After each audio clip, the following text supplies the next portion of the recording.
Hello class, I wanted to record this video for our 170A discrete math class because I felt like last lecture we didn't really cover equivalence relations in a way that most students understood. I feel like I left a lot of students very confused, so I'm hoping by recording an additional video, posting this on Canvas, you guys can watch this and get a better idea of what was supposed to have been taught in an understandable way last class.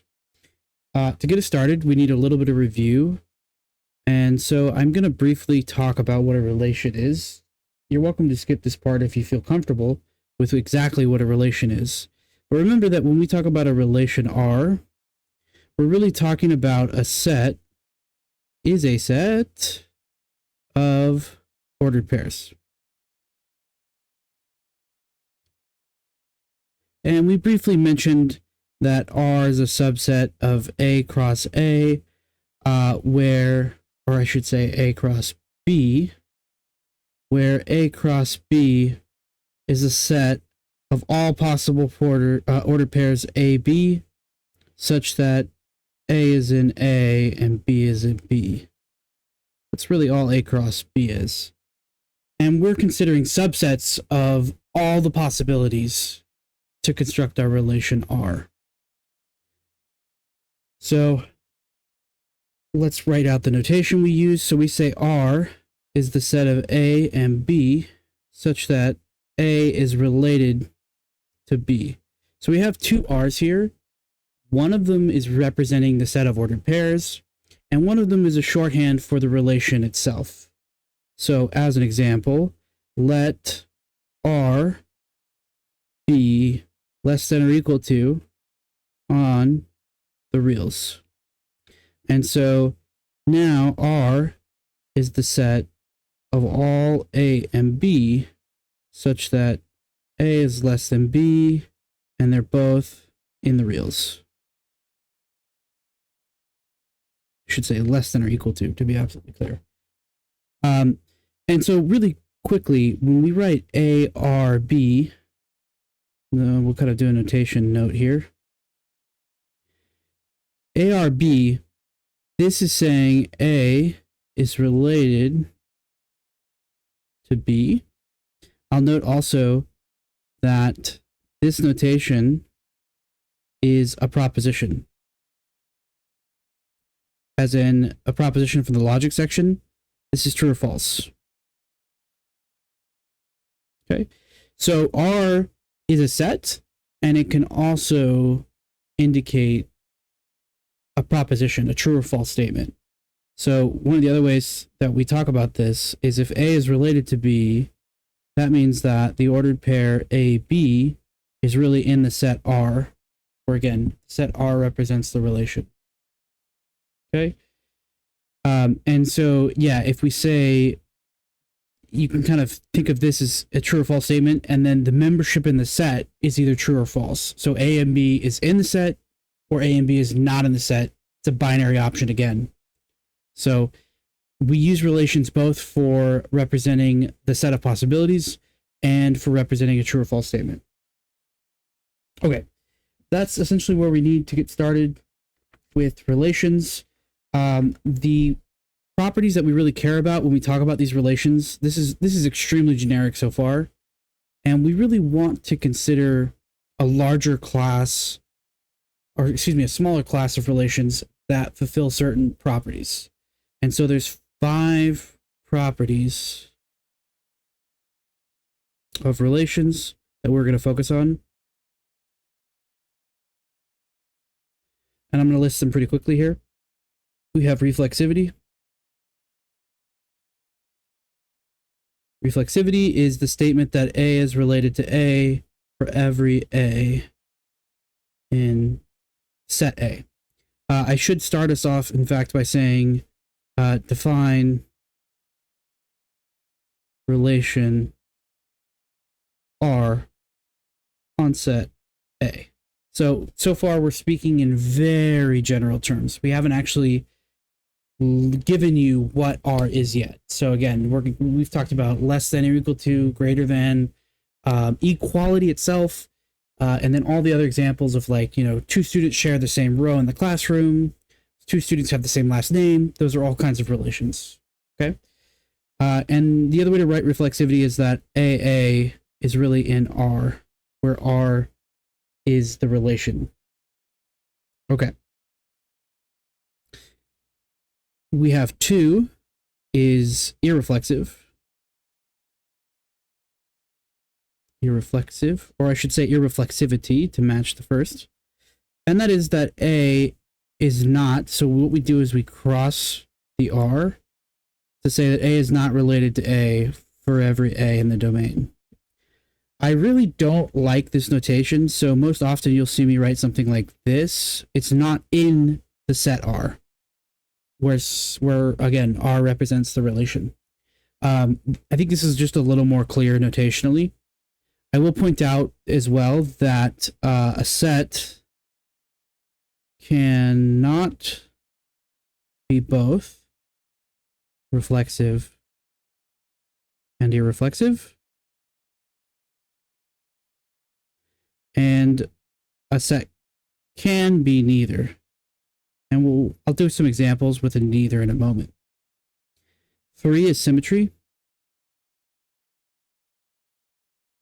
Symmetry is the saying that A related to B if and only if B related to A. That is, that if AB is in the set representing the relation, then BA must also be in the set representing the relation, and vice versa. So it goes both ways, no matter what, here.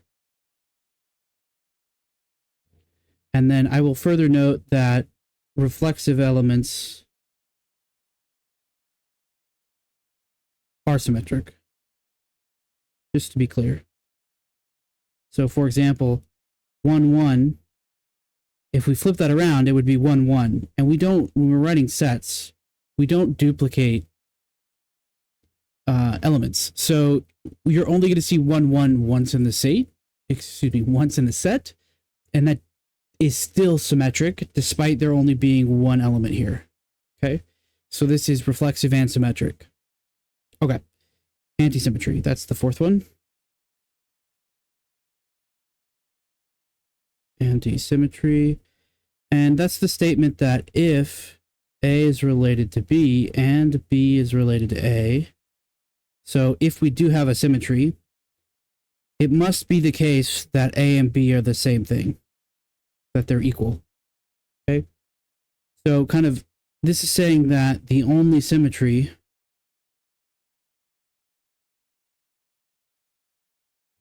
is reflexive symmetries.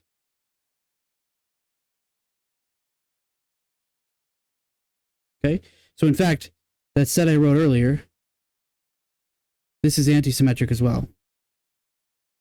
And that's because the only symmetry is the reflexive symmetry 1, 1. Okay, so this set is symmetric, antisymmetric, and reflexive. Okay, it's all 3. So another note here, antisymmetry and symmetry are not mutually exclusive. You can have both.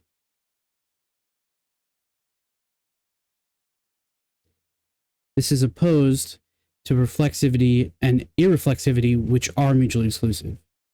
Are not mutually exclusive. Okay. And then the last one we'll talk about is transitivity. And this is to say that A is related to B and B is related to C, then A is related to C. So if A and the ordered pair AB is in R, and the ordered pair B and C is in R, then AC is in R. Again, R representing the relation. We zoom that out so you can see all 5. And these are going to be essentially the only 5 properties of relations that you guys need to have in your heads. And you need to know each of the definitions. And I'll do some examples where we check whether something is reflexive, irreflexive, and so on. So I'm going to write some sets down here real quick as examples. So let's say, and again, here we just are defining an arbitrary relation on an arbitrary set. Define relation R on set A. Okay. So A is our domain and our range. And we're going to talk about a bunch of different kind of examples for R. Example, and maybe we'll label this A as just kind of the first of many examples I will do very quickly. So if we have 1, 1, 2, 2, and 3, 3, okay, that's reflexive. This is reflexive because every element's related to itself.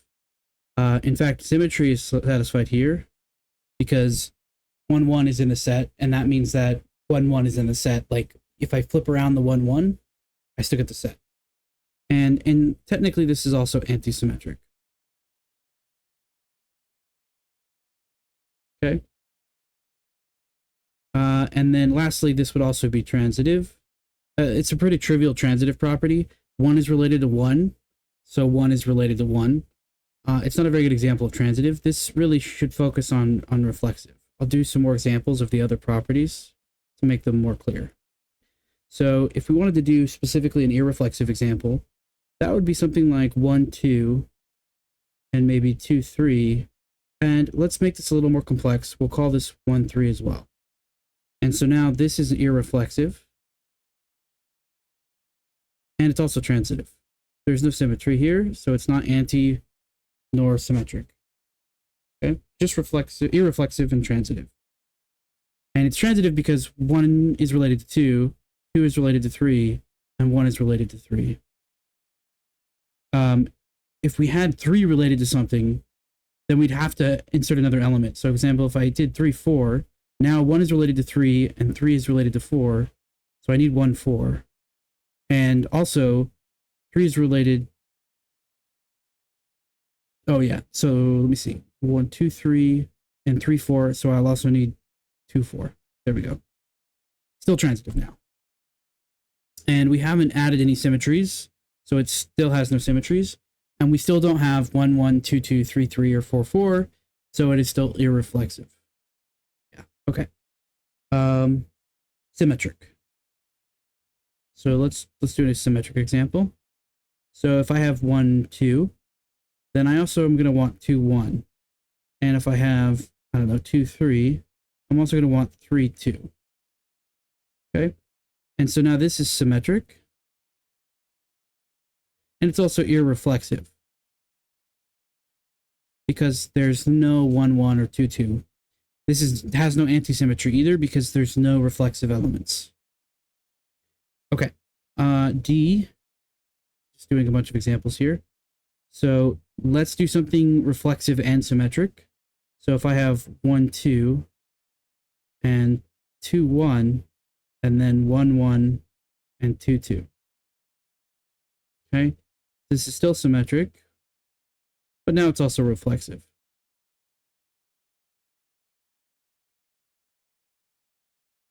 You could technically call this transitive as well.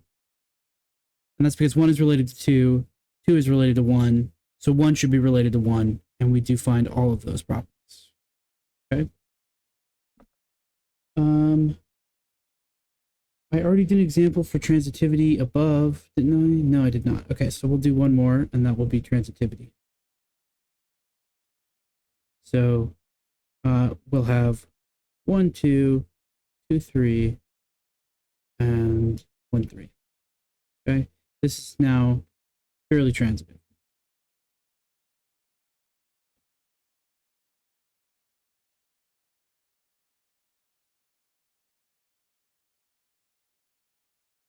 Actually, yeah, let's add one more element, and that will make this not irreflexive either. Now it's purely transitive. So 1, 1 disqualifies this from irreflexivity, but it doesn't have 2, 2, or 3, 3, so it's not reflexive. Just transitive.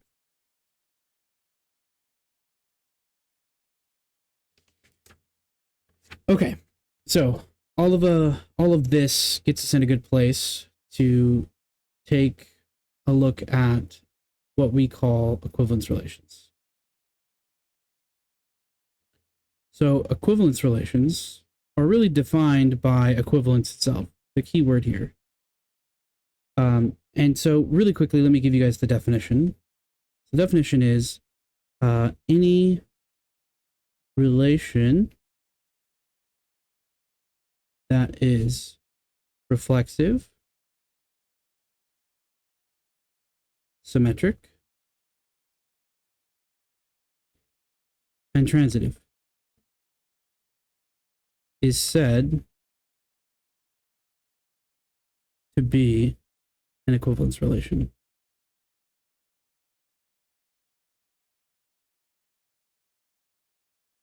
That's really the only definition for equivalence relation. And so the only trick here is how do we determine if something is or is not an equivalence relation? So really quickly, a notation is when we generally call these guys tilde. So we say define tilde such that A tilde B is an equivalence relation. So you're really commonly going to see us call relations tilde whenever we think that relation is an equivalence relation. Okay. You could still call it R, but we want the special class of R that fulfills these properties that we like. So let's do a quick example. So define, and again, this is going to be equality. Define tilde such that A is related to B if and only if A equal B. And we're going to just say on A, a generic domain. Well, do we can do something more even general than that. We could say like the integers. So is this an equivalence relation? And again, I'm going to give away kind of the trick here is that equality is the reason we call these things equivalence relations. So this is going to work, but let's see why. So first, reflexive.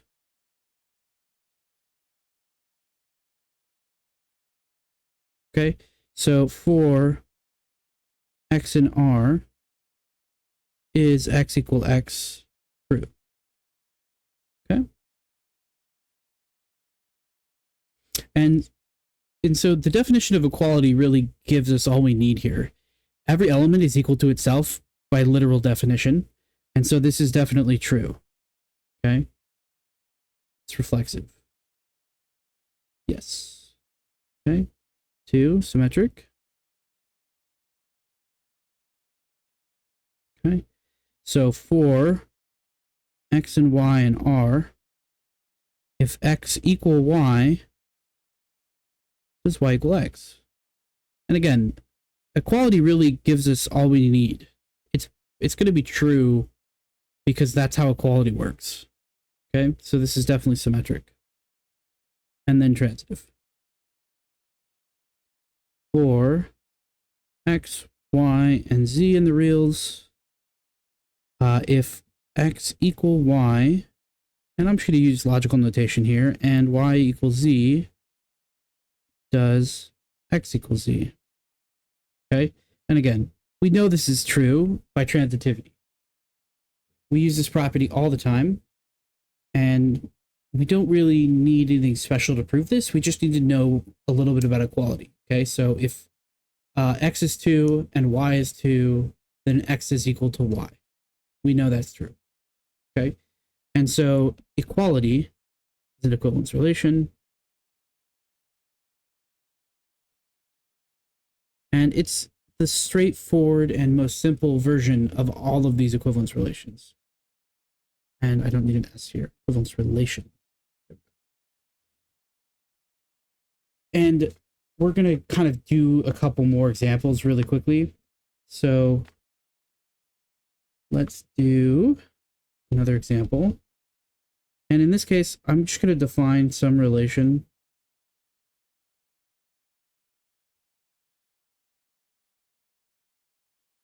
And we'll let A be 1, 2, 3.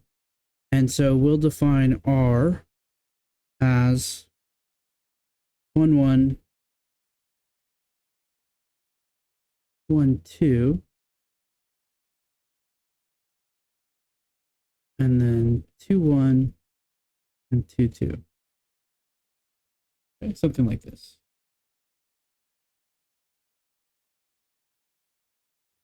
And so is this reflexive? I didn't use 3 here. Sorry, let me add a little more here. So we'll just add 3, 3. So is this reflexive?